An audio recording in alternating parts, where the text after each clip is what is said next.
మనుగడ కోటి అలలుగ పొంగు వరదల వేగాన పడిలేచు అలలకు తీపి కలలకు లేని అలసట నీకేలా నల్ల నల్ల నీళ్లలోన ఎల్లకిల్ల పడ్డట్టున్న అల్లో మల్లో ఆకాశాన చుక్కల్లు అమ్మాయంటి జాబిల్లమ్మ అబ్బాయంటి సూర్యుడమ్మ ఇంటి దీపాలవ్వాలంట దిక్కుళ్ళు ఎవరికి వారే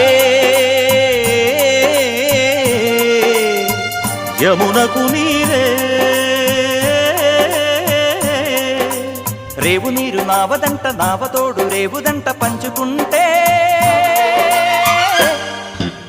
గోరువంక వాలగానే గోపురానికి స్వరాల గణగణ గంటలే మోగనేలా గోపబాలుడొచ్చినాక గోకులానికి పెదాల కిలకిలా పువ్వులే పుట్ట